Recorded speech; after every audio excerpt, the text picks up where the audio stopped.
पाकिस्तान के सारे गीदड़ और गद्दार इमरान खान के ख़िलाफ़ इकट्ठे हो गए हैं, वो भी अमेरिका के कहने पर, क्योंकि उधर से पैसा आ गया है। और सुनने में तो ये आया है कि 80 करोड़ रुपया एक बंदे की बोली लगी है। 10 करोड़ अगले इलेक्शन में लगा लेगा वो बंदा, 70 करोड़ उसकी जेब में चला जाएगा।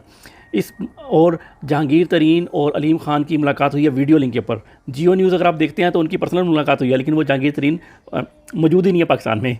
तो और ये मैं तस्वीर लगाई है नीचे, ये जहांगीर तरीन खान का जो ग्रुप है, ये जो चौधरी खड़ा है ना इस तरफ, ये इमरान खान का पर्सनल असिस्टेंट होता था, लेकिन ये असल में काम खारी खबरें किसको देता था?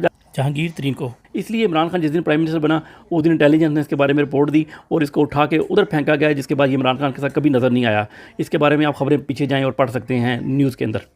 तरीन खान की जो प्रेस कॉन्फ्रेंस हुई है उसमें उनसे जब पूछा गया कि आप किसको, ये कह रहे हैं कि हमने सिर्फ उस्मान बुज़दार को हटाना चाहते हैं, हम इमरान खान को नहीं हटाना चाहते, क्योंकि इमरान खान को हटा के तो दे आर नो बडी, तो उस्मान बुज़दार को उठाएंगे तो अलीम खान हो सकता है वज़ीर आला बन जाए, इसलिए वो इसलिए चाहते हैं। उसको हटा के किसको बनाएंगे, इनसे जब पूछा गया तो उनके पास कोई जवाब नहीं था। उन्होंने कहा जी जो जहांगीर तरीन साहब हुक्म करेंगे हम, यानी ये वो ग़ुलाम है, एक आज़ाद बंदे के साथ काम करते हुए भी जो जहन के ग़ुलाम होते हैं वो ग़ुलाम ही रहते हैं।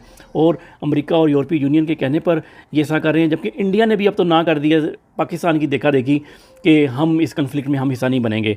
तो हमारे तो इमरान खान ने ये पहले ही फैसला कर लिया था कि we are not with Russia, not with US और यूरोपीय यूनियन। और अमेरिका का सबसे बड़ा कुत्ता जो पाकिस्तान में मौजूद है, फजलू, उससे जब पूछा गया कि आप क्या चाहते हैं, इमरान खान को हटा के क्या होगा, तो उसका कहना था कि ख़ज़ां जानी चाहिए, बहार आए या ना आए, यानी पाकिस्तान को तबाह बर्बाद कर देंगे अपने फ़ायदे के लिए।